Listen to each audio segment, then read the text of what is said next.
मैंने उलमा इकराम से मिलने का एक सिलसिला शुरू किया हुआ है। आज उस सिलसिले की चौथी नशिस्त है। इंजीनियर मोहम्मद अली मिर्ज़ा साहब के पास गया, मौलाना तारिक जमील साहब के पास गया, मुफ्ती तारिक मसूद साहब के पास गया और आज हूँ मैं मुफ्ती हनीफ कुरैशी साहब के पास।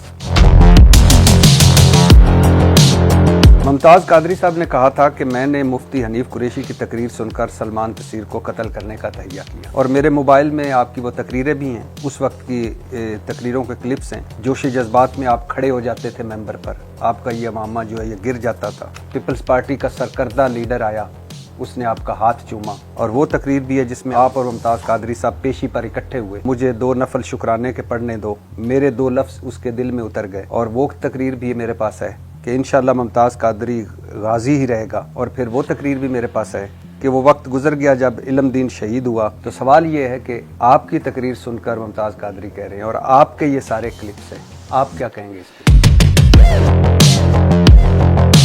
जुनैद जमशेद मरहूम से और आमिर लियाकत मरहूम से गुस्ताखाना कलमात अदा हो, ये दोनों ने माफ़ी मांगी, दोनों ने तौबा की, दोनों ने रजू किया। मगर तकलीफ और दुख की बात यह है कि बरेलवियों ने जुनैद जमशेद को की माफी तो कबूल ना की, लेकिन देवबंदी कबूल कर गए। और जबकि देवबंदी आमिर लियाकत को माफ करने पर तैयार नहीं थे, मगर जुनैद जमशेद को माफ कर दिया। ये मेरा मजहब है।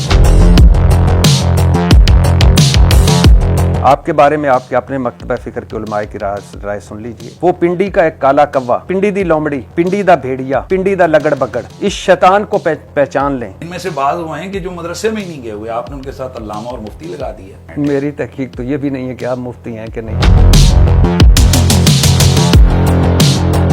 मुफ्ती मुनीबर रहमान साहब बरेलवियों के बोर्ड मेंबर हैं, उनके दस्तखतों से डिग्री जारी होती है। इनके खिलाफ हो गए, एक वक्त आया बहुत सारे, यहाँ तक कह दिया कि तजदीद ईमान करें। क्यों? कि उन्होंने इसलिए कि दूसरे फिरके के पीछे इमामत में नमाज पढ़ ली। जिस मुआशरे में मुफ्ती मुनीबर रहमान साहब महफूज नहीं है, मेरी क्या औकात है?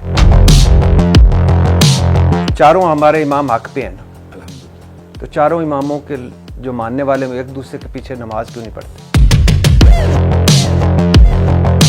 आप मिर्जा साहब की जेल में अकेडमी गए, वहाँ इस्लाम के झंडे गाड़े आपने और वहाँ से इस्लाम के झंडे गाड़ने के बाद आप एक बुजुर्ग से मिले। ये कौन सा ताजीमी तरीकाकार कि जिसके तहत आप कदमों में सजदा रेज हो गए?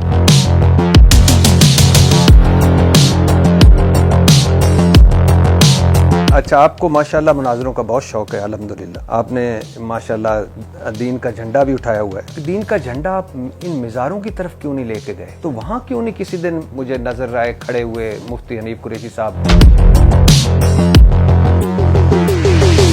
इंजीनियर मोहम्मद अली मिर्जा? आपको वैसे बुनियादी इख्तिलाफ क्या है उनसे? हमारे नजदीक मिर्जा जेलवी साहब गुमराह शख्स से, मिर्जा मोहम्मद अली जेलवी साहब कादियानियों के फ्रंटमैन हैं, मुल्हिदीन की राह हमवार करने वाले हैं, रवाफिज के फ्रंटमैन हैं और मिर्जा मोहम्मद अली जेलवी साहब उनकी अपनी गुफ्तगू की रोशनी में दायरा इस्लाम से खारिज। मजा तब है कि मिर्जा सामने हो, लेकिन कमान मिर्जा साहब, इसी को हम कहते हैं कि मिर्जा साढ़े सामने बैठ। आपने कई बार कहा है कि मिर्जा साहब की कोई पुश्त बनाई कर रहा है और इदारे इनके पीछे हैं, लोग इनके पीछे हैं। क्या सबूत हैं आपके पास? देखें, बहुत सारी चीजें एनालिसिस होते हैं, गलत भी हो सकते हैं। सुना है आपको भी नवाज शरीफ के खिलाफ ब्रीफिंग के लिए बुलाया गया था। आपने कहा कि इमरान खान को रिहा कर दें, माफ कर दें। जी। मुफ्ती हनीफ कुरैशी के जितना जज्बा और हिम्मत और हौसला है, ये मोहब्बत फैलाने में, अमन फैलाने में और एक दूसरे को जोड़ने में लगे। बहुत शुक्रिया।